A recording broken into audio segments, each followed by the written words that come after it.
दुकान बंद है, आदमी के खाद्यान्न के अभाव हो रहा है। ऐसा का अवस्था में सबसे पहले उद्योग वाणिज्य संघ के जो रोल जो होके चाहिए, भूमिका होके चाहिए लॉकडाउन में सरकार के तरफ से अपने लोग के तालमेल कौन हिसाब से आगे बढ़े पाए बा?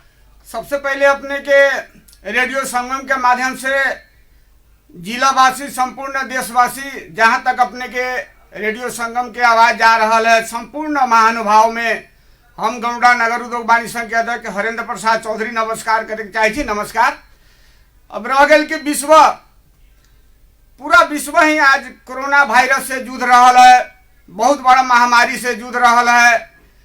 एगो नेपाल न, संपूर्ण बड़ा बड़ा देश अमेरिका है, इटली है, जापान है, हमनी के देश से बहुत विकसित और बहुत बड़ा देश सब भी स्थिति संहार में न है, कोरोना वायरस से जूझ रहा है। ये अवस्था में हमनी के उद्योग वाणिज्य संघ जिला प्रमुख से सहकार्य करके पहले हमनी के होम डिलीवरी के व्यवस्था रखले रही, ओकरा बाद में फिर होम डिलीवरी के व्यवस्था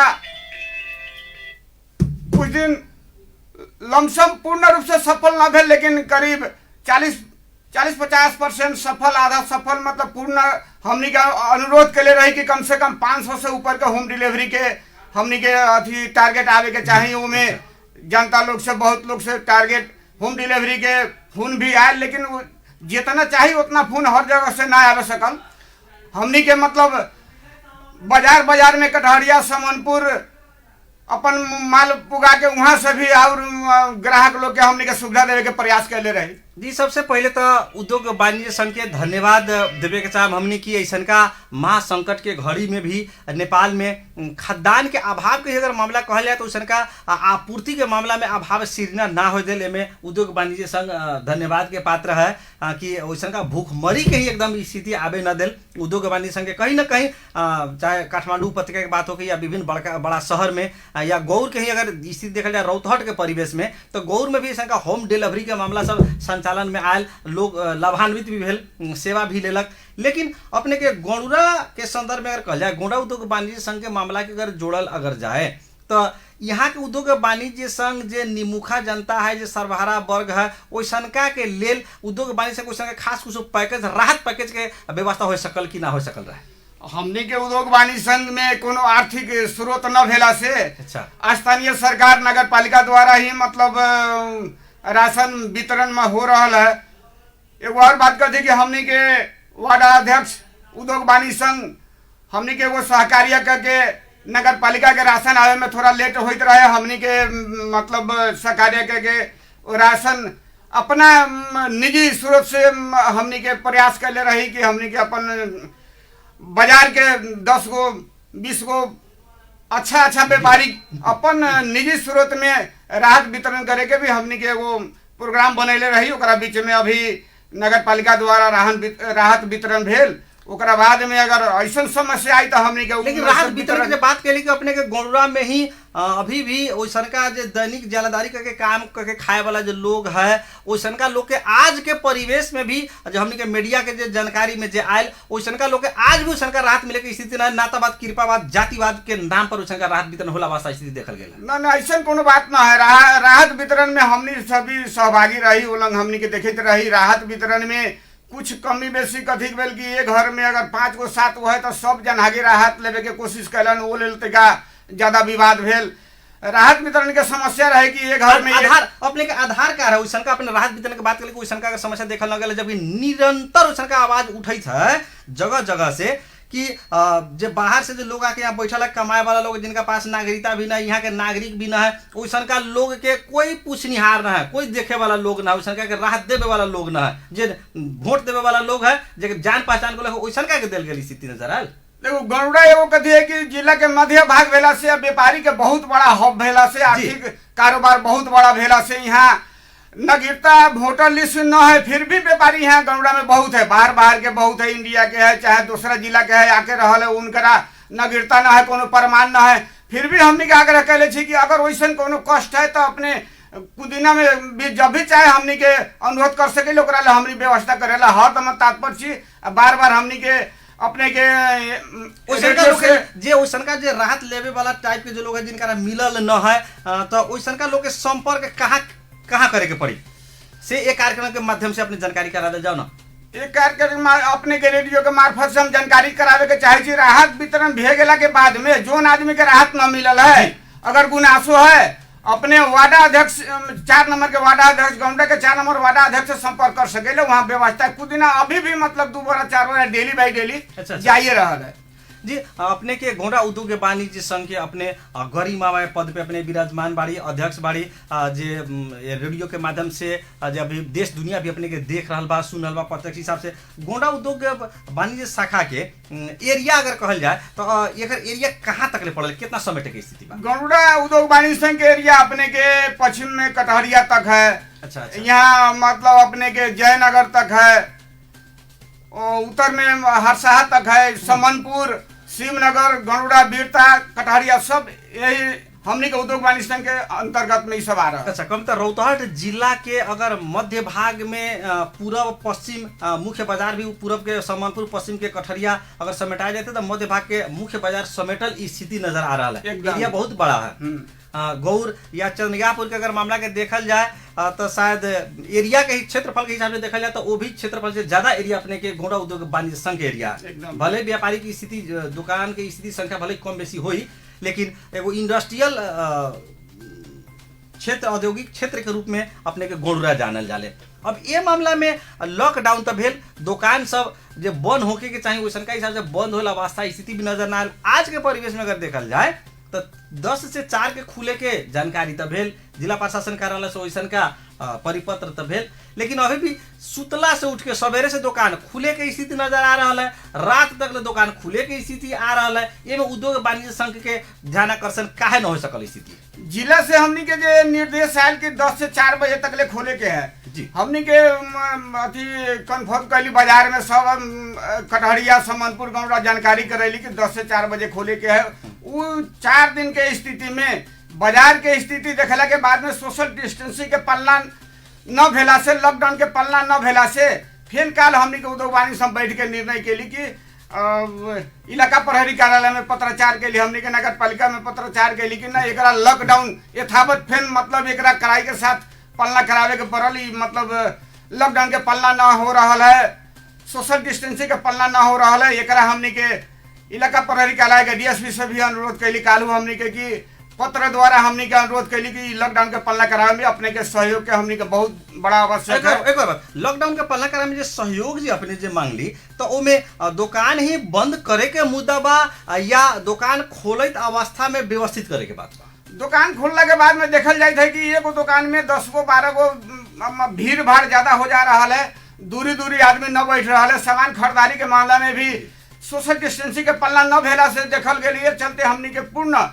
स्थानीय हमनी के उद्योग वाणिज्य संघ नगर पालिका काल हमनी के मीटिंग में सहकार्य करके हमनी के निर्णय निकाली एगो कि न लॉकडाउन ही मतलब एगो वायरस के लिए, कोरोना के लिए बहुत बड़ा एगो लॉकडाउन ही एगो बहुत बड़ा उपलब्धि है। एकरा लेल कोनो अभी औषधि न निकलला से, कोनो ऐसा अभी देश अभी एक औषधि निर्माण न कैला से अभी लॉकडाउन ही बहुत बड़ा एगो उपलब्धि के कारण है कोरोना वायरस में। ये हमनी का अनुरोध करके लॉकडाउन मतलब रहे के चाहिए करके हम लॉकडाउन इतना लंबा हो गया कि ऐसे अब बड़ा व्यापारी का भले ही उतना ज्यादा मरका ना हो, लेकिन छोट व्यापारी बा जो हर दिन कमाए के खाए वाला जो व्यापारी है और छोट तबका के जो है, अगर व्यापार अगर न चली तो फिर भूखमरी की स्थिति हुई। फिर जौन आदमी आज दूसरा के राहत देवे की स्थिति हुई, खुद राहत लेवे वाला स्थिति में पहुंच जाए तो ओकरा ले जब तक व्यापार न चली तो फिर जीवन यापन संभव कैसे बा? कोरोना से मरे से पहले तो भूखमरी से मर जाएगा स्थिति हुई। सबसे पहले हम इनके इससे पहले भी सरकार द्वारा हमनी का अनुरोध करे के चाहे छी कि जो मध्यम खाल के व्यापारी है, मीडियम खाल के जो व्यापारी है, जो बैंक से अपन 1 करोड़ 2 करोड़ 4 करोड़ 5 करोड़ के भीतर के जो व्यापारी लोन लेके जो काम कर रहा है, वो आज के स्थिति में बहुत बड़ा घाटा के तरफ जा रहा है। व्यापार बहुत बड़ा मतलब नुकसानी के तरफ जा रहा है। सरकार से भी हमनी के अनुरोध करे के चाहली कि व्यापारी लोग के कम से कम ब्याज माफ होए के चाहिए। जब लॉकडाउन अगर 45-46 दिन के लॉकडाउन है, कम से कम 2 महीना के ब्याज व्यापारी लोग के माफ होके चाहिए। हमनी के अपने के एफएम द्वारा सरकार से भी बहुत अनुरोध करते आ रहा छी। अब फिर भी अनुरोध करे के चाहे छी कि ब्याज हमनी के कम से कम माफ होके चाहिए। बहुत बड़ा समस्या है। इस समस्या के आगे चल के भी बहुत बड़ा समस्या आने वाला है। घर भाड़ा है, ब्याज के समस्या है, संपूर्ण व्यापारी के समस्या बहुत विकट समस्या आ रहा है। हम अनुरोध करे के चाहम सरकार से कि अपने के फिल्म द्वारा कि कम से कम ब्याज माफ होए के चाहिए। आदरणीय श्रोता, अभी अपने सुनल बाड़ी देख रहा बड़ी कार्यक्रम संगम बस रेडियो संगम 105.5 मेगाहर्ट्ज पर। और आज के संगम बस में हमने के खास मेहमान है तो गौड़ा उद्योग वाणिज्य संघ के अध्यक्ष हरेंद्र प्रसाद चौधरी जी से आज हमसे बातचीत कर बाड़ी। और ये अपने के साथ मिशन कार्यक्रम संचालक नेक मोहम्मद हुसैन। हम अब अभी के वर्तमान परिवेश के जोड़ित व्यापार के संदर्भ के हम जोड़ित ही अब सवाल करे के चाहम अपने से कि एक तरफ से खदान के आपूर्ति निरंतरता है, लेकिन जौन मामला में होगी तो वो मामला में न है। लेकिन जे थोड़ा मिल भी रहा है तो ओमे महंगाई के स्थिति सरकार बार बार कहते कि खादान के मामला में कोनो किस्म के समस्या न है, आपूर्ति निरंतर जारी है, महंगाई न बढ़ी। लेकिन रोकते रोकते महंगाई बढ़ल, वजह का भाई कथी बा कि हमनी के बारंबार संपूर्ण व्यापारी महानुभाव से अनुरोध करते आ रहा जी कि अभी के विकट स्थिति में हमनी के एगो मानवता देखे के है। हमनी के मतलब पैसा न देखे के है, एगो मानवता देखे के है, कालाबाजारी न होए के चाहिए। हमनी के बार बार आग्रह करते आ रहा छी। रह गेल कि रेट के 10% वृद्धि होए के कारण है कि अभी गाड़ी भाड़ा बढ़े के कारण, फैक्ट्री से सही ढंग से संचालन न होए के कारण, सामान के थोड़ा 10% की हमने बात करिए 10% के, लेकिन 10% भी बढ़े के न चाहिए। ये मामला में तो सरकार हमेशा बार बार आगाह करते आ रहा, लेकिन अब महंगाई बिल्कुल न बढ़ी। सरकार अगर जिला प्रशासन कार्यालय गृह मंत्रालय परिपत्र जारी करे कि अगर केनो महंगाई अगर बढ़ी था, अनावश्यक कालाबाजारी हुई था, ज्यादा दाम का सामान बेचते तो उसका व्यापारी के दुकानदार के तुरंत हमनी के जानकारी दो, उसका हमनी कार्रवाई करम। 10% भी बढ़े की स्थिति न होके के चाहिए, नो एकदम न होके के चाहिए। लेकिन अभी के स्थिति में कथी है कि थोड़ा गाड़ी भाड़ा वाला सभी बढ़ा देला से थोड़ा व्यापार में थोड़ा मोड़ा वृद्धि होए के कारण है। लेकिन रह गेल कि कालाबाजारी के बार बार रोके के लिए हमनी के संपूर्ण व्यापारी लोग से सहकार्य करके एफएम द्वारा अपने के 2-3 गो जो एफएम अपने एरिया में है उस सब एफएम द्वारा हमनी के बार बार आग्रह कर आ रहा छी कि कालाबाजारी न होए के चाहिए। एकरा लेल हमनी के संपूर्ण व्यापारी सब बैठ के भी अपन होम डिलीवरी के लेल आलू के, प्याज के, सब्जी के व्यवस्था भी हमनी के मिलावे के बहुत प्रयास के ले रही। ओकरा उद्योग वाणिज्य संघ हमेशा व्यापारी लोग के ही संगठन है। उद्योग वाणिज्य संघ जहाँ व्यापारी लोग से जुड़ल रहले, अक्सर फिर ही देखल जाले कि बड़ा बड़ा व्यापारी लोग ही ओकर कार्यकारिणी अधिकार में गेल रहले लोग, कार्य समिति के मेंबर बनल रहले लोग, ऐसे साधारण सदस्य छोट व्यापारी से भी बनल रहले। तो वो अवस्था में तो वैसन का बात हो गई। गांव घर में जो कहावत रहा कि शिकारी आएगा दाना डालेगा मत खाना नहीं तो फंस जाएगा, अब वो कहावत कहित रहे के बा फंसत रहे के बा। अब ध्यान आकर्षण भी करा रहल बाड़ी, निर्णय भी कर रहल बाड़ी, लेकिन महंगाई रुकत नहीं के वजह का तो वैसन कोनो खास बात ना। अभी देखल जाए कि अपने के 2-4 जिला के अपने के अगर तुलना करम तो हमनी के गौड़ा जो एरिया है रेट में वैसन अभी खासे कुछ में वृद्धि अभी ना देखल गया है, वैसन कंप्लेन भी ना है। लेकिन छोट व्यापारी अभी भी हमनी से गांव घर में या छोट व्यापार के पास जाई से हमसे सामान जो खरीदारी करे जे ओकर भूतभोगी हमनी सभी खुद ही बाड़ी। तो ओकर जवाब ही ओकर जब सवाल कैला के बाद में जवाब यह बोले कि जे लम्हर जे व्यापारी लोग जे बा जहाँ से हमनी से माल उठावई छी, चाहे वो जथी के सामान होके जौन भी किस्म के सामान होके जहाँ से सामान तो वही जगह महंगा दे बोले तो हमनी कम दाम में हमनी से केरा बेचू, हमनी के घाटा लाग जाए कि तो दुकानें बंद करे के पड़ल।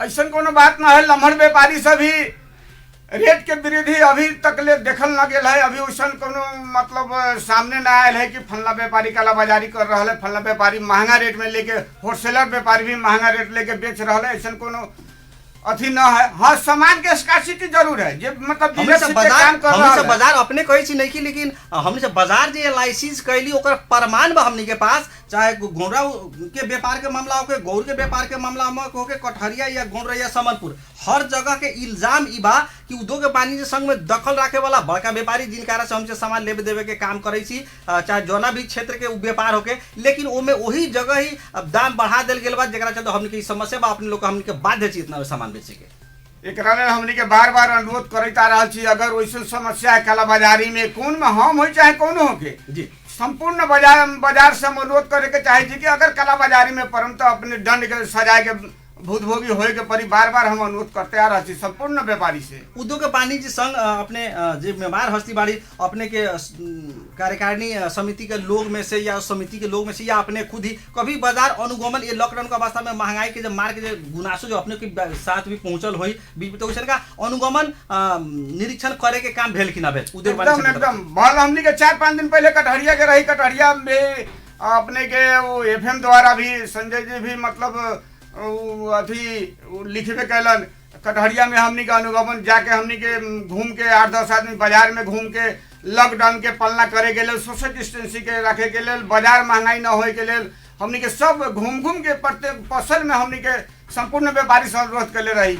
ऐसे गौड़ा में भी हमनी के बार बार घूम के कार्य समिति के जो लोग है व्यापार संघ के सब आदमी घूम के हमनी के ये पहल करे के चाहे जी कि काला बाजारी भी न हो, बाजार में सामान के स्कार्सिटी न हो, एक हमनी के पहल करते आ रहे। अपने के गोलरा में ही कम से कम एगो प्लस पॉइंट कहल जाओ कि लॉकडाउन के समय में जो कालाबाजारी हो गई स्थिति रहे तो 1-2 व्यापारी को ऐसा हिरासत में लेबे के काम पकड़ाऊ करे के भी काम कल गल रहे अपने के गोलरा में ही, जब भी मीडिया के सोशल मीडिया में वैसा का उचित घटना हमने के देखे के जाने के मिलल।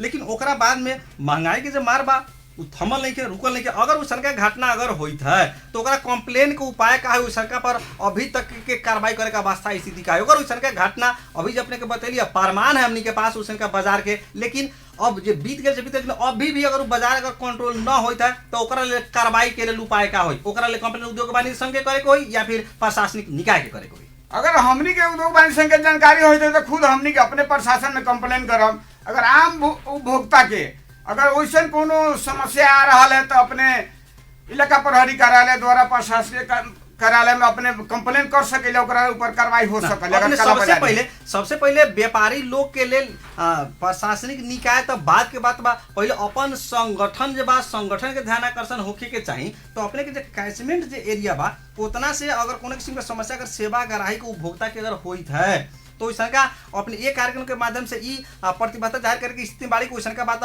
हमरा अपनी इन्फॉर्मेशन करूँ काहे कि हम एगो उद्योग वाणिज्य संघ घोंडरा शाखा के हम अध्यक्ष होके हैसियत से ओकरा लेल हम पहल करम, ओकरा लेल हमर ध्यान आकर्षण हो ई चीज कहे की स्थिति बाड़ी एकदम संपूर्ण व्यापारी लोग से महानुभाव से हम अनुरोध करे के चाहे जी कि अगर वैसे कोनो स्थिति है तो पहले हमरा उद्योग वाणिज्य संघ के अध्यक्ष से जानकारी कराऊ।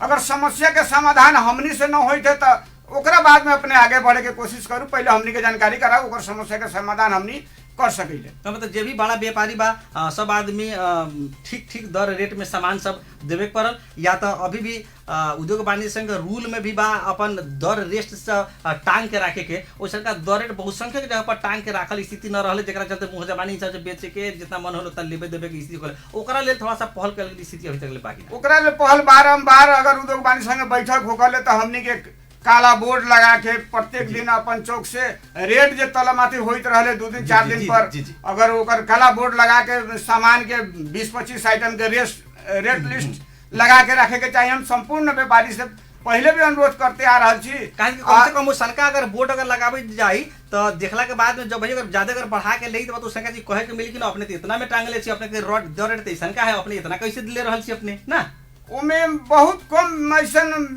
बिजनेसमैन है कि बोर्ड लगा के रखले है। बुझू के अपने के 10-15% मात्र ही बोर्ड लगेले है, बाकी अभी 80% 90% अभी न लगेले है बोर्ड।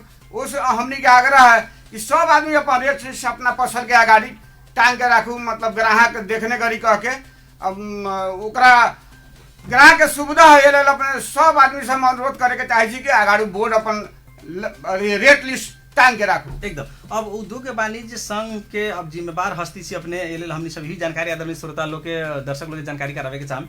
अभी लॉकडाउन के अवस्था स्थिति लंबेते जा रहा है, लंबा हो रहा है, ये में खाद्यान्न के या खाद्य पदार्थ के स्थिति है या दैनिक उपभोग जो चीज़ है वो में कमी होए के अवस्था स्थिति अभी बाकी नहीं है या पर्याप्त मात्रा में उपभोक्ता के सामान पहुँचे सके स्थिति बा। मेन बात रह गई कि लॉकडाउन में कंपनी सब भरखर अभी सरकार के द्वारा अनाउंसमेंट भेल कि अब कंपनी सब 4200 कंपनी चलावे के जेमे अपने के खादानो पड़ रहा है। तो अभी तक ले वैसन स्कार्सिटी न देखल गेल है। स्कार्सिटी जब भी होए के संभावना होकर तो हमने के बड़ा व्यापारी से अनुरोध करके ओके सामान कैसे उपलब्ध हो केना उपलब्ध हो, बाजार के समस्या केना हल हो, हमने के सहकार्य करके अपने के उद्योग वाणिज्य संघ के अध्यक्ष अपने के देखाई में उस का स्टोर जो है अभी पर्याप्त है या खाली होकर स्थिति है, अभाव होकर स्थिति है? स्टोर अभी बाजार के हिसाब से अभी अपने के बार बार अगर कमी होती है तो वीरगंज से सब आदमी के अभी खदान में अभी पास के भी कोनो खास जरूरी न है गाड़ी के। अच्छा सीटो साहब के भी अनुरोध है कि मतलब खदान में पास को जरूरी है न, बिना पास के भी वीरगंज से गाड़ी मतलब सामान अपन ढुआनी कर रहा है। ये लेकिन हमारा अनुमान है कि मतलब अभी स्कार्सिटी न हो सकल सामान के कोनो। जब लॉकडाउन के अब मामला के साथ में जुड़त अब जब अपने ध्यान आकर्षण भी भेल, बैठक में बैठली अपने काल है, तो अब दुकान खुली या बंद रही? खुली तो कोना हिसाब से खुली? ना खुले के अब बात ना है, कालू हमने के निर्णय के बंद रही अब बंद रही, मतलब दुकान सब बंद रही। अब वैसे अगर खाद्यान्न के विशेष समस्या उपभोक्ता में आयला पर हमनी के फेन जैसे अब होम डिलीवरी रहे चाहे फेन अब सहकार्य करके इलाका प्रहरी द्वारा ओकर समाधान के लेखा सामान कैसे देवे में ठीक रही, सोशल डिस्टेंसिंग बना के ओकरा हमनी के सामान देवे के कोशिश करन के लॉकडाउन का पालना करते हुए संपूर्ण महानुभाव से अनुरोध हमारी है बाकी अपने बचू दूसरा के भी बचाओ। बाकी दुकान अगर बंद भी होई तो कम से कम जो खाद्यान्न वाला जो दुकान है, किराना जो दुकान है, कम से कम वो सनका चीज तक खोले देवे के पड़ल। अब खोले देवे में कथी बाकी अगर एगो अपने किराना खोल ले छी दोसर के ना खोले दे छी तो व्यापारी से के बड़ा गुनाह है कि अब जे दवाई के दुकान निरंतर खुलैत रहल है तो ओमे कोनो किस्म के विवाद तो नहीं के एले कि आदमी के ऊ से न भई न होय वाला दुकान है उतंती है। किराना दुकान में तो खाद्य पदार्थ में जे खान पीन से जुड़ल दुकान होखल है ओई सनका के तो कम से कम छूट देवे के पड़ल न। अब वो में कोनो खास बात ना है, खदान में कोनो समस्या भी ना है। खदान वाला जे भी व्यापारी लोग है हम अनुरोध करे चाहम कि अगर ग्राहक अगर अभी थे दुकान में तो कम से कम सोशल डिस्टेंसिंग के पालना करते हुए अपने सामान ओकरा दे सकैले। ये तो कैसे कय बजे तक मतलब एनी टाइम या ओकर कोनो खास टाइम तोकले बाड़ी अपने के निर्णय में का भेल ऐसन का? निर्णय में अभी हमनी के ई न तोकल है कि इतना बजे से इतना बजे ले हमनी के सामान देवे के उपलब्ध करावे के कह के अभी हमनी के लॉकडाउन जारी रखे के ही हमनी के अनुरोध कैली छी। अभी काहे कि एकदम भयावह स्थिति देखल गेल गौरा शिवनगर कठरिया के मार्केट के जे नजारा जे देखे के मिलल बहुत ही भयावह। हाँ, दू चार दिन के भीड़ भाड़ देखला से मतलब समझ में आयल कि लॉकडाउन के पल्ला न हो रहा है, सोशल डिस्टेंसिंग के पल्ला न हो, चलते हमनी के निर्णय करे के पड़ल। काहे कि अपने को एनर्जेटिक ऐसन का एगो उत्साह बा अपने में काम करे के एगो जोश जागर बा जेकरा चलते अपने के उद्योग वाणिज्य संघ में अपने को लोग विजय भी करेलक, अपने के आगाड़ी अगुवाई करे के मौका देलक और निरंतर रूप से अपने लागल बाड़ी। हमने के भी जानकारी में आबल बड़ा खुशी लागल है। इसलिए आज के इस संगम बहस में कार्यक्रम अंत में बहुत सारा अपने के साथ सवाल कैली जो व्यापारी लोग से उठल सवाल रहे, जो हमने के फेसबुक में इनबॉक्स में आबित रहे, कमेंट बॉक्स में आबित रहे सवाल से उनका सवाल भी अपने लोग के अपने के साथ रख लिया। इसलिए जाते जाते आज ये आदरणीय श्रोता दर्शक लोग जो देख रहा बा कार्यक्रम के वो लोग अपने क्या कहे के चाहे? ई महामारी के अभी विकट समय में संपूर्ण महानुभाव से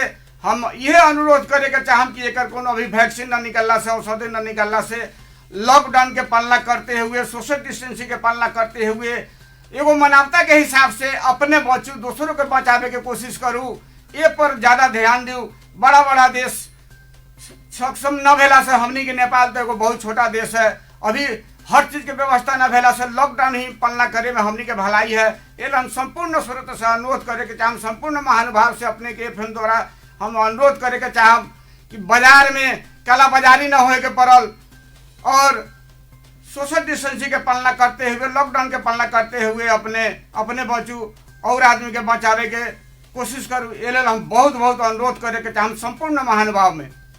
जी कार्यक्रम में अपने आज लॉकडाउन का अवस्था स्थिति में भी बहुत ही व्यस्त समय निकाल के उद्योग वाणिज्य के मुद्दा पर, व्यापार के मुद्दा पर हमेशा केना बचम वो मुद्दा पर अपने अपन विचार रखली। एक लेल संगम हस अपने के रेडियो संगम परिवार अपने के बहुत बहुत धन्यवाद।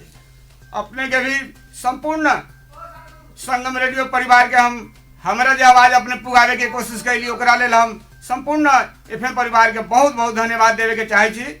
नमस्कार, धन्यवाद।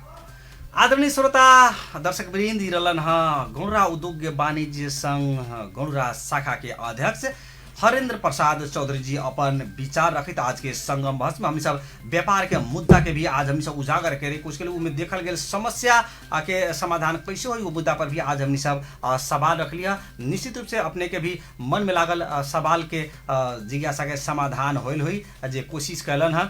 ऐसे ही आज के हमसे सीमाना के मामला में, नेपाल के सीमाना के मुद्दा पर भी आज के संगम बहस में हमने सब चर्चा कैली है। ये कई कार्यक्रम सुन के जो अपने साथ दिलिए अपने के बहुत बहुत धन्यवाद। और अपने की जानकारी करा दूँ, अपने के भी मन में सवाल निरंतर हम कहते आ रहा बड़ी, अगर कोनो सवाल बा हमने अतिथि के साथ पूछे के लेल तो अपने हमनी के फेसबुक आईडी के मैसेंजर में अपने अपन सवाल रख सकीले।